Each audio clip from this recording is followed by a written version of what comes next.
नमस्कार, मैं नेहा मोदी। अब वक्त तो हो चला है प्राइम टाइम बुलेटिन का। सबसे पहले नजर डालते हैं आज की टॉप हेडलाइंस पर। देश भर में रिलीज हुई उदयपुर फाइल्स। 4500 सिनेमाघरों में एक साथ हुई स्क्रीनिंग। सुरक्षा को लेकर हुए पुख्ता बंदोबस्त।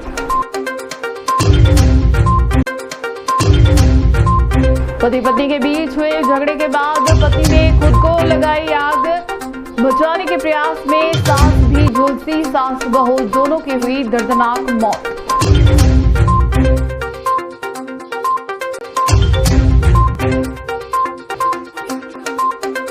दिलीप नाथ का साथी हिस्ट्री शीटर नारायण दास हुआ गिरफ्तार। पुलिस के डर से महिला के भेष में छुपा हुआ था आरोपी। सीओ सूर्यवीर सिंह राठौड़ ने कार्रवाई को दिया अंजाम।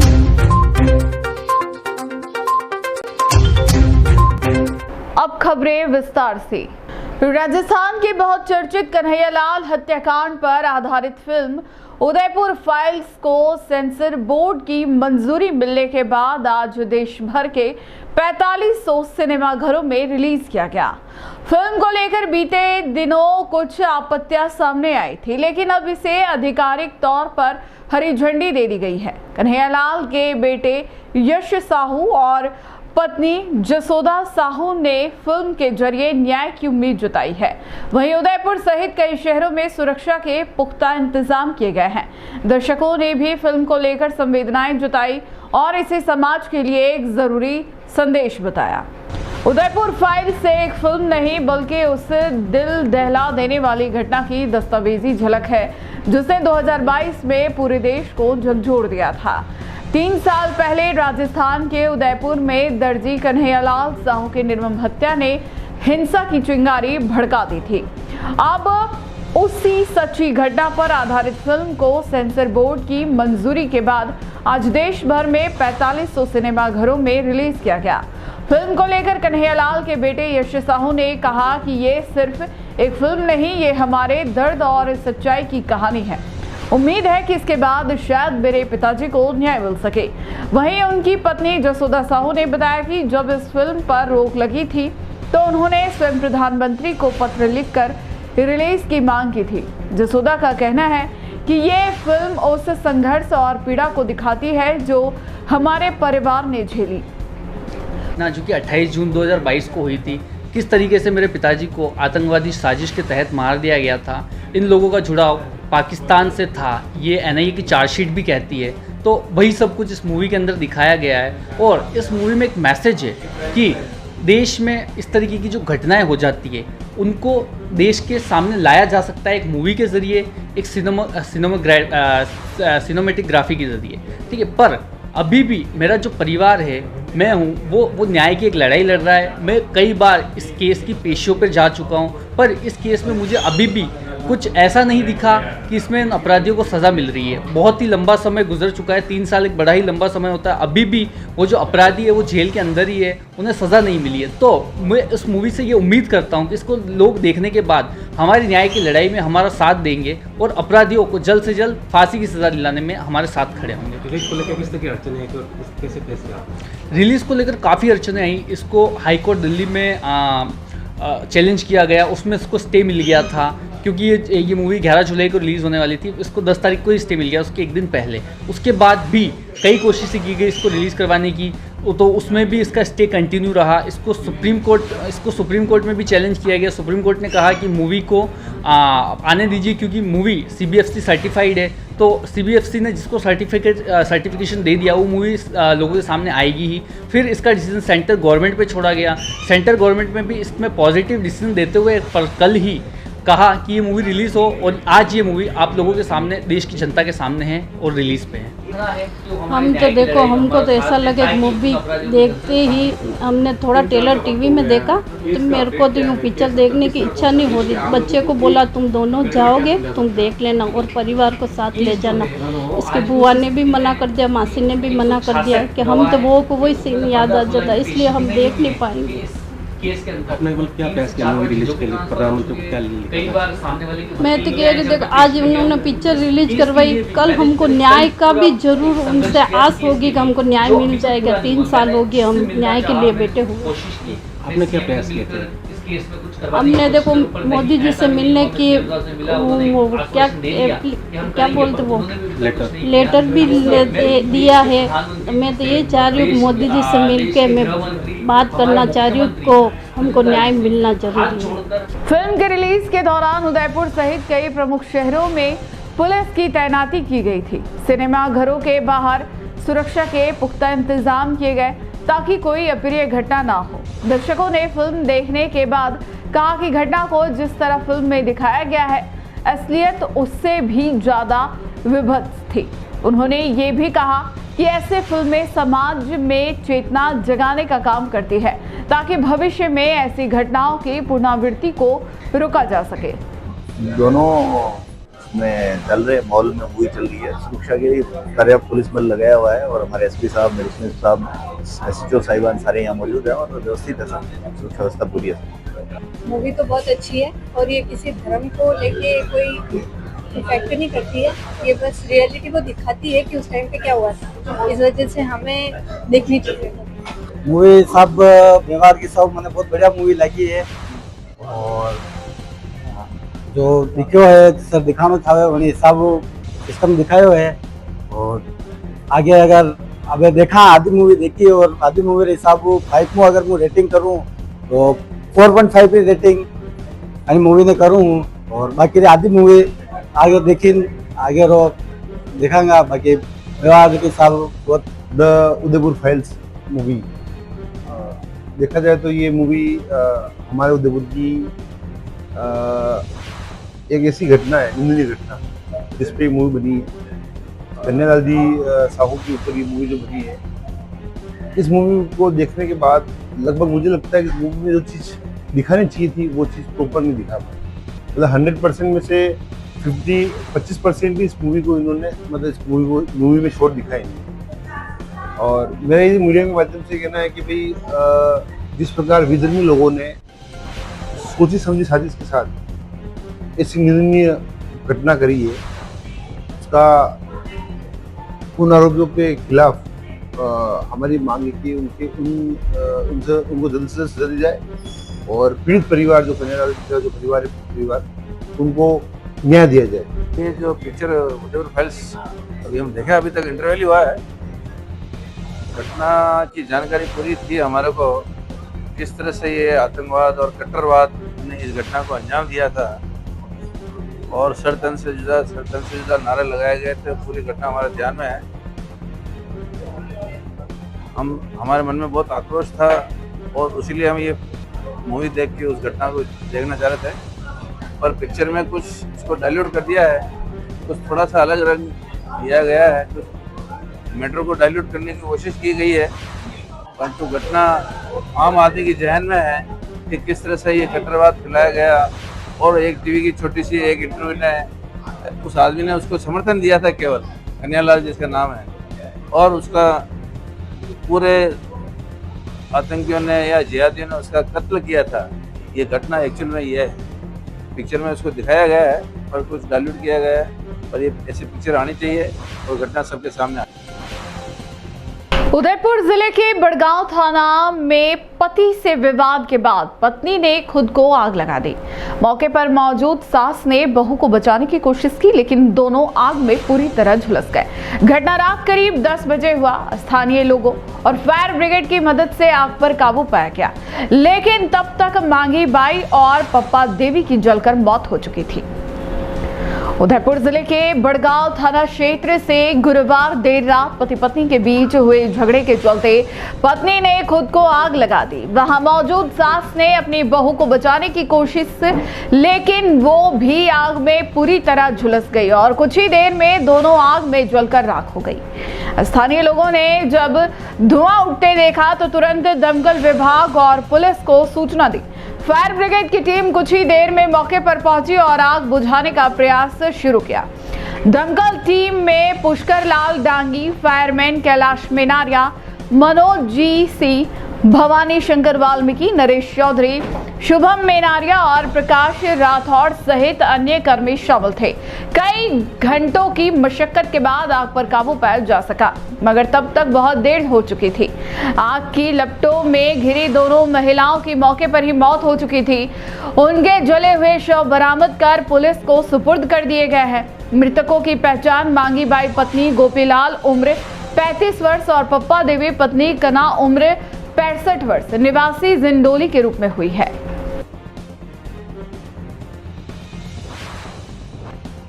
उदयपुर पुलिस को गुरुवार को बड़ी कामयाबी मिली जब खुफिया तंत्र और पुलिस टीम ने संयुक्त कार्रवाई करते हुए 10,000 रुपए के इनामी और कुख्यात अपराधी नारायण दास वैष्णव को सायरा क्षेत्र से गिरफ्तार किया। खास बात यह रही कि आरोपी महिला का भेष धारण कर पुलिस से बचने की कोशिश कर रहा था, लेकिन पुलिस की चौकस निगाहों ने उसकी ये चालाकी नाकाम कर दी। पकड़ा गया आरोपी हिस्ट्री शीटर दिलीप नाथ का करीबी है। उदयपुर पुलिस को एक बड़ी सफलता हाथ लगी है। जिले के खुफिया तंत्र और पुलिस टीम ने 10,000 रुपए के इनामी व कुख्यात अपराधी नारायण दास वैष्णव को बड़ी चालाकी से सायरा क्षेत्र से धर दबोचा। हैरान कर देने वाली बात यह रही कि नारायण दास पुलिस से बचने के लिए महिला के वेश में भेष बदलकर भागने की कोशिश कर रहा था, लेकिन पुलिस की पैनी निगाहों से वह नहीं बच सका। पुलिस सूत्रों के अनुसार यह अपराधी लंबे समय से फर्जी पासपोर्ट मामले और फिरौती वाले मामले में कई महीनों से वांछित था। आरोपी पर राजस्थान पुलिस द्वारा 10,000 रुपए का इनाम भी घोषित किया गया था। वह दिलीप नाथ का करीबी साथी है जो खुद संगीन अपराधों में लिप्त रहा है। इस महत्वपूर्ण कार्रवाई को अंजाम दिया उदयपुर पुलिस के सिंघम कहे जाने वाले सूर्यवीर सिंह राठौड़ और उनकी टीम ने। सूचना मिलते ही सूर्यवीर सिंह राठौड़ के नेतृत्व में पुलिस ने टीम ने सटीक घेराबंदी की और सायरा से आरोपी को गिरफ्तार किया। इस कार्रवाई में head constable Arjun Singh, head constable Prakash और कांस्टेबल अजय पाल सिंह की महत्वपूर्ण भूमिका रही। गिरफ्तारी के दौरान नारायण दास ने पुलिस को भ्रमित करने के लिए महिला के कपड़े पहन रखे थे। उसने चेहरे पर चुन्नी लपेट रखी थी और चाल ढाल भी महिला जैसी बना रखी थी, लेकिन पुलिस की सतर्कता और पहचान के मजबूत आधार ने उसकी चालाकी को नाकाम कर दिया। बताया जा रहा है कि नारायण दास कई महीनों से पुलिस को चकमा देकर फरार चल रहा था। सुखेर थाने में उसके खिलाफ कई संगीन धाराओं में मुकदमे दर्ज है, जिसमें फिरौती, ठगी और फर्जी दस्तावेज तैयार करने जैसे अपराध शामिल है। फिलहाल नारायण दास को हिरासत में लेकर पुलिस पूछताछ कर रही है। सूत्रों के मुताबिक उससे कई और अहम खुलासे होने की संभावना है। पुलिस को उम्मीद है कि इस गिरफ्तारी से फिरौती कांड से जुड़े अन्य आरोपियों और गिरोह की परतें भी खुल सकती है। उदयपुर पुलिस की ये कार्रवाई न केवल एक इनामी अपराधी की गिरफ्तारी है, बल्कि यह दिखाती है कि किस तरह अपराधी कितना भी चतुर क्यों ना हो, कानून के लंबे हाथों से बच नहीं सकता। महिला के वेश में भाग रहे नारायण दास की गिरफ्तारी से पुलिस की सूझबूझ और तत्परता की सराहना हो रही है। इनामी अपराधी है ये नारायण दास, पिता धनदास वैष्णव, अम्बेरी का रहने वाला और ये थाना सुखेर का एड्रेस है। इसके विरुद्ध थाना सुखेर पर मुकदमा नंबर 121 और 2025 पंजीकृत है, जिसमें दिलीप नाथ और उसके कई साथी गिरफ्तार हो चुके हैं। ये कई दिनों से फरार चल रहा था। श्रीमान पुलिस अधीक्षक महोदय ने इस पर 10,000 रुपये का इनाम भी घोषित किया था। तो और ये दिलीप नाथ द्वारा जो फर्जी पासपोर्ट बिहार से बनवाया गया, उस प्रकरण में भी ये वांछित चल रहा है। आज हमारी स्पेशल टीम को सूचना मिली कि ये सायरा की तरफ से जोधपुर भागने की तैयारी में, ये महिला के वेश में है, तो इसको पहचान नहीं चाहिए। तो हमारी टीम, जिसमें अर्जुन सिंह हेड कांस्टेबल, एक प्रकाश हेड कांस्टेबल और अजय राज कांस्टेबल, उन्होंने इसको सायरा के आसपास से धरने पहुंचा, इसको इस प्रकरण में गिरफ्तार कर लिया गया, जिससे अनुसंधान किया। उदयपुर जिले के शांत माने जाने वाले फलासिया कस्बे में गुरुवार शाम एक ऐसी वारदात हुई जिसने पूरे इलाके को हिलाकर रख दिया। पुलिस थाने से महज 100 मीटर की दूरी पर दो बदमाशों ने एक 18 वर्षीय युवक पर धारदार हथियार से बेरहमी से हमला कर उसकी हत्या कर दी। हमलावर वारदात के बाद बाइक वहीं छोड़कर फरार हो गए। गुरुवार शाम करीब 5:30 बजे फलासिया थाना क्षेत्र में उस वक्त अफरा तफरी मच गई जब दो बदमाश बाइक पर सवार होकर थाने से कुछ ही दूरी पर पहुंचे और युवक दीपक डामोर को बदमाशों ने बिना कुछ कहे उस पर धारदार हथियारों से ताबड़तोड़ वार कर दिए। कुछ ही पलों में दीपक लहूलुहान होकर सड़क पर गिर पड़ा। आसपास के लोग कुछ समझ पाते उससे पहले ही हमलावर अपनी बाइक मौके पर छोड़कर भाग निकले। वारदात की सूचना मिलते ही फलासिया थाना पुलिस मौके पर पहुंची और तब तक दीपक की सांसें थम चुकी थी। पुलिस ने शव को कब्जे में लेकर मोर्चरी में रखवाया। पुलिस ने तुरंत घटनास्थल को सील कर दिया। एफएसएल टीम को बुलाकर वहां से हथियार के निशान, खून के सैंपल और छोड़ी गई बाइक की जांच की गई। इसी बाइक को सुराग मानकर पुलिस ने बदमाशों की तलाश शुरू कर दी है। दीपक उदयपुर में मजदूरी का काम करता था, लेकिन बीते कुछ महीनों से वह अपने मामा के साथ फलासिया थाना क्षेत्र के धरती देवी गांव में रह रहा था। डीएसपी नेत्रपाल सिंह ने बताया कि प्रारंभिक जांच में इस हत्या के पीछे पुरानी रंजिश का मामला सामने आ रहा है। हालांकि पुलिस इस मामले की हर एंगल से जांच कर रही है। कुछ संदिग्ध युवकों को हिरासत में लेकर पूछताछ की जा रही है। पुलिस के मुताबिक यह हमला योजनाबद्ध और सोची समझी साजिश के तहत किया गया। हमलावरों ने बाइक छोड़ने का फैसला शायद अपनी पहचान छिपाने के लिए किया, लेकिन वही बाइक अब पुलिस के लिए अहम सुराग बन गई है। वारदात के बाद फलासिया कस्बे में दहशत का माहौल है। लोगों का कहना है कि थाने से कुछ कदम की दूरी पर हत्या होना सुरक्षा व्यवस्था की पोल खोलता है। स्थानीय लोग पुलिस से कस्बे में गश्त बढ़ाने और अपराधियों पर सख्त कार्रवाई की मांग कर रहे हैं।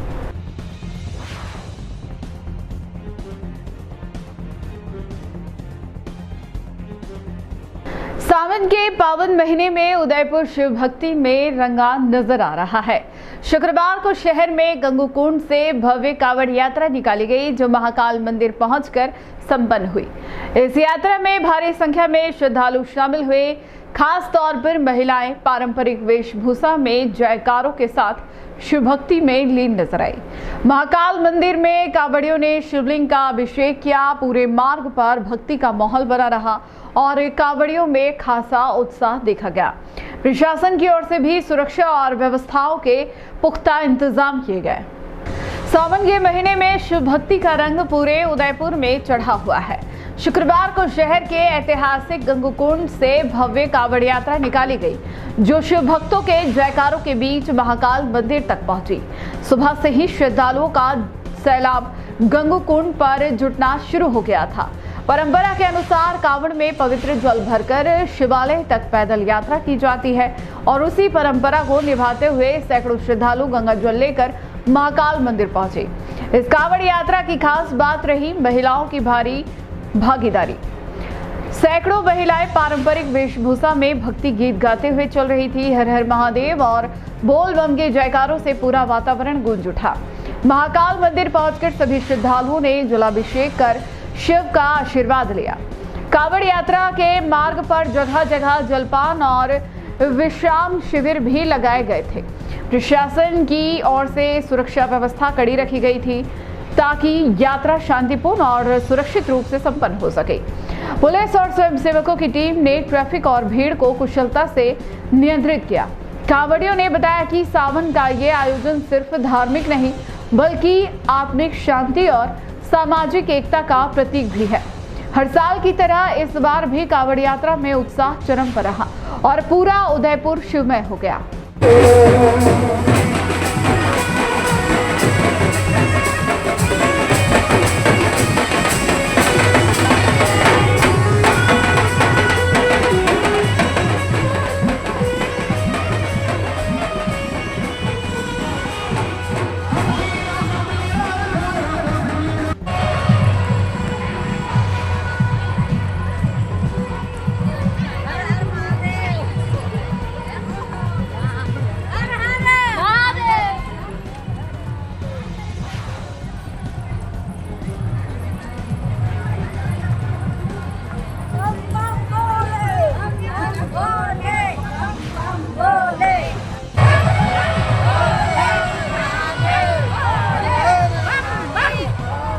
उदयपुर के सायरा थाना क्षेत्र में नॉनवेज दुकानदार की हत्या के मामले में पुलिस ने कार्रवाई करते हुए 2 आरोपियों को गिरफ्तार किया है, साथ ही 2 नाबालिगों को भी डिटेन किया है। घटना 7 अगस्त की रात विस्मा गांव की हुई थी, जहां मामूली कहासुनी के बाद दुकानदार नानूराम की लाठियों और पत्थरों से पीटकर हत्या कर दी गई थी। पुलिस अधीक्षक योगेश गोयल के निर्देश पर बनी विशेष टीम ने 24 घंटे के भीतर आरोपियों को दबोच लिया। उदयपुर जिले के सायरा थाना क्षेत्र में 7 अगस्त की रात हुई नृशंस हत्या की गुत्थी सुलझाते हुए पुलिस ने चारों आरोपियों को पकड़ लिया है। नॉनवेज दुकानदार नानूराम खटी की हत्या के मामले में 2 आरोपी शिवाराम और कुसाराम को पुलिस ने गिरफ्तार किया है, जबकि 2 नाबालिगों को भी इस मामले में डिटेन किया गया है। पार्थी विनोद कुमार ने रिपोर्ट भी दी कि रात करीब 8 बजे शिवाराम अपने 3 साथियों के साथ दुकान पर आया और नॉनवेज के पैसों को लेकर विवाद करने लगा। विवाद इतना बढ़ गया कि चारों ने मिलकर नानूराम पर लाठियों और पत्थरों से हमला कर दिया। विनोद को कमरे में बंद कर दिया गया ताकि वह मदद ना कर सके। नानूराम को घायल अवस्था में अस्पताल ले जाया गया, जहां इलाज के दौरान उनकी मौत हो गई।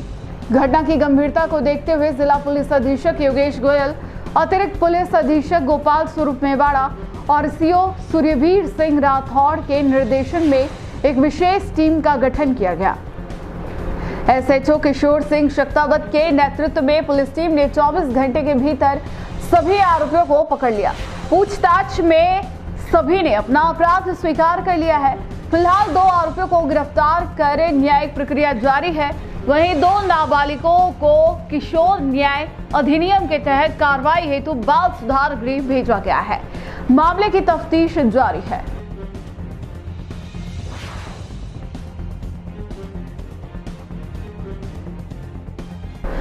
उदयपुर जिले के मोड़ी गांव का एक साधारण परिवार आज जीवन के सबसे कठिन दौर से गुजर रहा है। एक हादसे में स्थायी दिव्यांगता झेल रहे बाबूलाल भाट के सामने रोजी रोटी का संकट तो है ही, अब मकान पर बैंक की कुर्की का खतरा भी मंडरा रहा है। हालात इतने गंभीर है कि परिवार को सड़क पर आ जाने का डर सताने लगा है। बाबूलाल ने जिला प्रशासन से आर्थिक सहायता और सरकारी योजनाओं का लाभ दिलाने की गुहार लगाई है। मोड़ी गांव तहसील वल्लभ नगर के कुम्हारों के मोहल्ले में रहने वाले बाबूलाल पुत्र मांगी भाट पहले वाहन चालक का काम करके परिवार का पालन पोषण करते थे, लेकिन 10 फरवरी 2024 का दिन उनकी जिंदगी हमेशा के लिए बदल गया। कार्यस्थल पर वाहन का टायर उठाते समय वे गंभीर रूप से घायल हो गए। लंबे इलाज और ऑपरेशन के बाद महाराणा भोपाल हॉस्पिटल के डॉक्टरों ने उन्हें स्थायी रूप से दिव्यांग घोषित कर दिया। राजस्थान सरकार के मेडिकल बोर्ड ने भी उनकी दिव्यांगता प्रमाणित की है। बाबूलाल बताते हैं, हादसे के बाद कमाई का एकमात्र सहारा खत्म हो गया। पत्नी अशिक्षित और बीमार रहती है। एक बेटा लंबी किडनी की बीमारी से जूझ रहा है और एक नाबालिग बेटी है। घर चलाने का दूसरा कोई साधन नहीं बचा। बाबूलाल ने 28 दिसंबर 2023 को Activa small finance bank Udaipur शाखा से मकान निर्माण के लिए लोन लिया था। वे कई महीनों तक किस्त समय पर चुकाते रहे, लेकिन 10 फरवरी 2024 की एक और दुर्घटना ने हालात और बिगाड़ दिए। दिव्यांगता के बावजूद उन्होंने कुछ समय तक किस्त भरने की कोशिश की, मगर अब आर्थिक स्थिति पूरी तरह टूट चुकी है। हाल ही में बैंक ने मकान कुर्की के लिए घर के बाहर नोटिस चस्पा कर दिया और बकाया जमा न करने पर परिवार को घर से निकालने की चेतावनी दी है। मेरा नाम बाबूलाल भाट, पिता मांगीलाल जी भाट, मुकाम पोस्ट मोड़ी, तहसील वल्लभनगर, जिला उदयपुर, राजस्थान का रहने वाला हूँ। मैं ट्रक ड्राइवर हूँ। आपके साथ पूरा हुआ? हाँ, मैं गाड़ी चलाता हूँ। मेरे ऊपर टायर गिर गया, रीढ़ की हड्डी में जोखम आई, मेरा ऑपरेशन हुआ महाराणा भोपाल उदयपुर। उसके बाद मैं 3 महीने तक मैं कोर्स खाता रहा। उसके बाद में डॉक्टर ने साबित टिकट बना दिया और मेरे को विकलांग साबित कर दिया। तो अभी मैं चल भी नहीं पाता हूँ। मेरे घर के अंदर जो भी काम करने वाला मैं ही हूँ। मेरी मिसेज कभी कभी बीमार रहती है। एक बच्चे के किडनी की प्रॉब्लम है, एक छोटी बच्ची है, एक बच्चा गैरेज में काम करता है, 4-5 हज़ार रुपये महीना का उसको मिलता है। मैंने मकान बनाने के लिए मैंने लोन लिया इक्विटास बैंक से।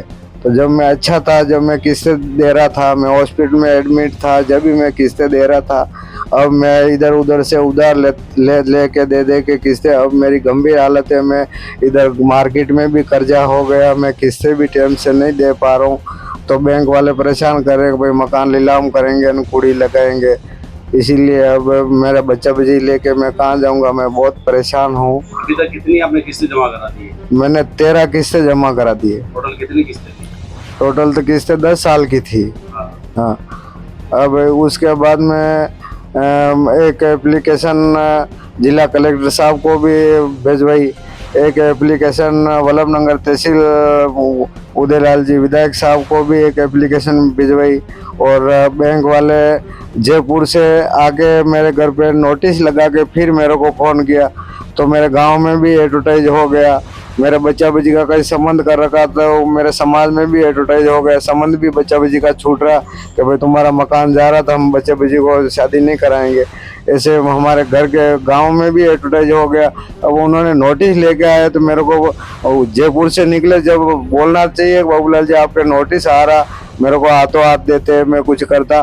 तो मैं किस्से के लिए मना थोड़ी कर रहा हूँ, मैं अच्छा होऊंगा ना, मैं किस्सा जमा करूँगा, मैं थोड़ी बोल रहा आपको किस्से नहीं दूंगा।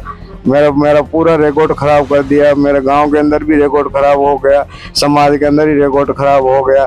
तो एक एप्लीकेशन मैंने खिरदे थाना में भी दी मैंने, और अब मेरा किसी का आश्वासन नहीं है, सरकार के अलावा किसी का आश्वासन नहीं है। अब मैं मेरा बच्चा बच्ची को लेके मकान के अगर ऊपर कूड़ी लगा देंगे तो मैं मेरे बच्चा बच्ची को लेके कहाँ जाऊँगा, और कमाने वाला ही मैं ही हूँ, मेरे और घर में कमाने वाले ही नहीं है। अब मेरे में बहुत समस्या हो गई है, और मैं जिला कलेक्टर साहब से भी हाथ जोड़ के अनुरोध करता हूं कि मेरे गरीब का सहयोग करो। पैसे वाले तो बहुत सारे हैं, पैसे वाले के तो सब सपोर्ट कर देते हैं, मगर गरीब का कोई सपोर्ट करने वाले नहीं मिल रहे। अब मेरी ये वास्तव में मेरी ये हालत है, तो मैं बार बार ये आप सबसे उदयलाल जी वल्लभनगर वाले उदयलाल जी विधायक साहब को, उनको भी मैं हाथ जोड़ के अनुरोध करता हूँ। मैं जिला कलेक्टर साहब को भी अनुरोध करता हूँ, उस भजन लाल जी को भी मैं हाथ जोड़ के अनुरोध करता हूँ, और नरेंद्र मोदी जी को भी मैं हाथ जोड़ के अनुरोध करता हूँ। मैं बहुत गरीब परिवार का हूँ, मेरे जगह जमीन कुछ नहीं है। ये मकान था, ये भी मैंने बच्चों के लिए खरीदा, इसके ऊपर निर्माण कराने के लिए मैंने लोन लिया। मैं ऐसा थोड़ी जान रहा था कि मेरे साथ में ऐसा हादसा हो जाएगा। हादसा होने के बाद में मैं मार्केट से पैसे ला के मैं देता रहा। मार्केट में भी कर्जा हो गया, और मकान के ऊपर कूड़ी आने की भी तैयारी। जितने मेरे डॉक्यूमेंट थे सारे डॉक्यूमेंट बैंक। कितना कर्जा लिया था? कितना 1-2 लाख रुपए मार्केट में भी कर्जा हो गया। आपने बैंक से कितना? 6 लाख का लोन लिया था मैंने 10 साल के। हाँ, 10 साल के लिए 11,201 रुपए की किस्त थी। क्या करें, मैं पैसा कहाँ से लूँ? अभी मैं ठीक होऊंगा तो पैसा जमा करूंगा, अभी हालत ये हो रही तभी पैसे कहाँ से लूँ, और मेरा बच्चा बच्ची को लेके मैं कहाँ जाऊँ? ये परेशानी चल रही है। और मैं सरकार से अनुरोध करता हूँ कि जो भी हेल्प कर सकते हो, जो कर सकते हो आप सरकार वाले कर सकते हो, और पैसे वाले की तो सुनवाई हो जाती है, मगर हमारे गरीबों की भी सुनवाई करो। मैं हाथ जोड़ के आप सबके पाँव पड़ के मैं विनती कर रहा हूँ। बाबूलाल की पत्नी शांता देवी बताती है कि अब हमारे पास ना कमाने का साधन है और ना किस्त चुकाने की क्षमता। सरकार और प्रशासन से यही अपील है कि हमारे मकान को बचाया जाए और हमें किसी सरकारी योजना का लाभ दिया जाए। पति के विकलांग होने के बाद घर चलाना मुश्किल हो गया है, ना तो किस्त भर सकते हैं ना कोई सहारा है।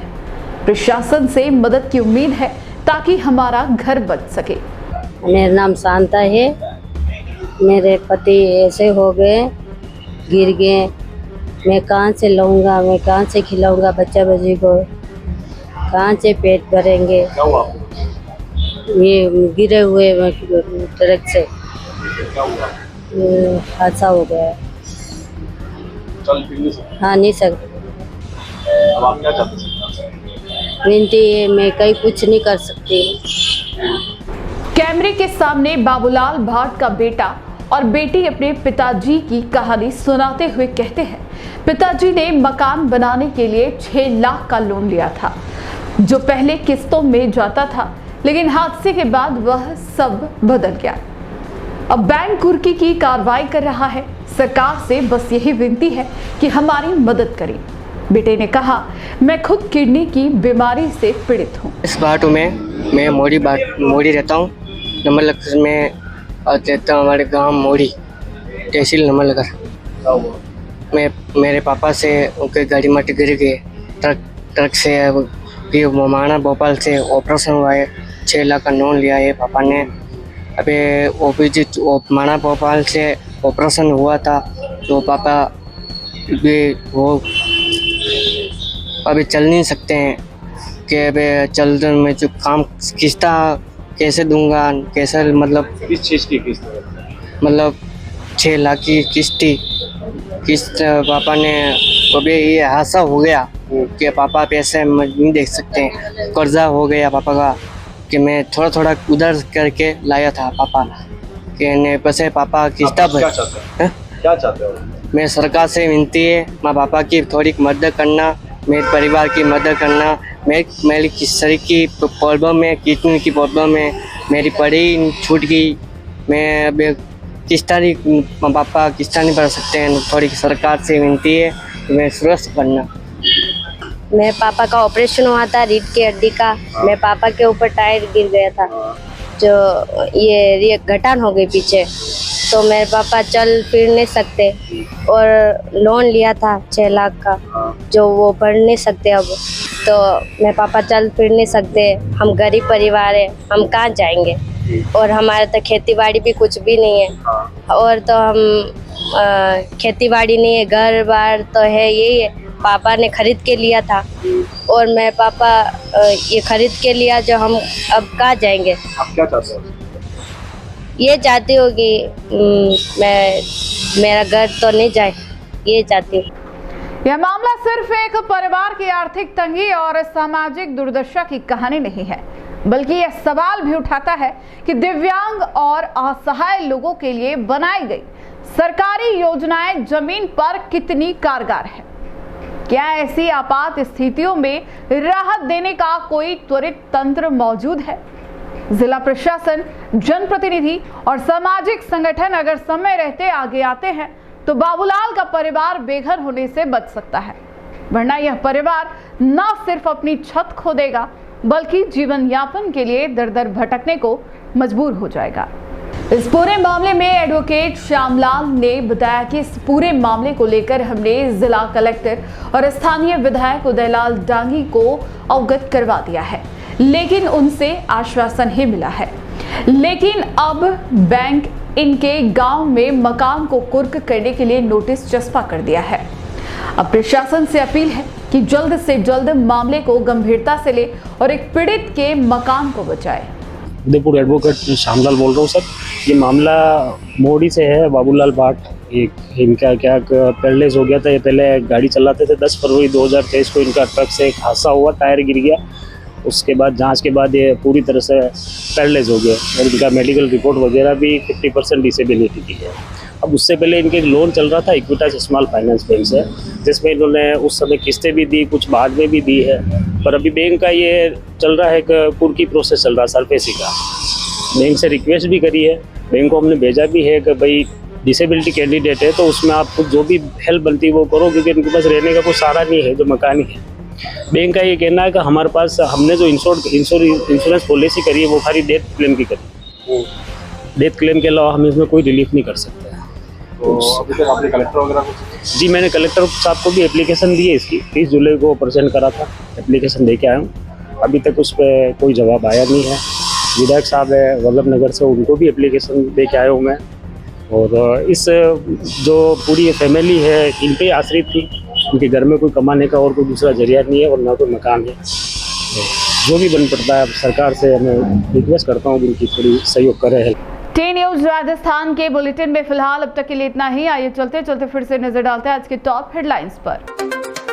देश भर में रिलीज हुई उदयपुर फाइल्स, 4500 सिनेमाघरों में एक साथ हुई स्क्रीनिंग, सुरक्षा को लेकर हुए पुख्ता बंदोबस्त।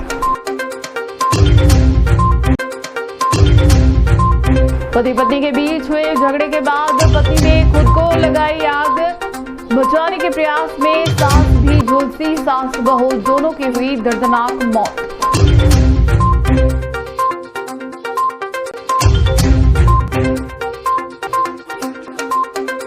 दिलीप नाथ का साथी हिस्ट्री शीटर नारायण दास हुआ गिरफ्तार। पुलिस के डर से महिला के भेष में छुपा हुआ था आरोपी। सीओ सूर्यवीर सिंह राठौड़ ने कार्रवाई को दिया अंजाम।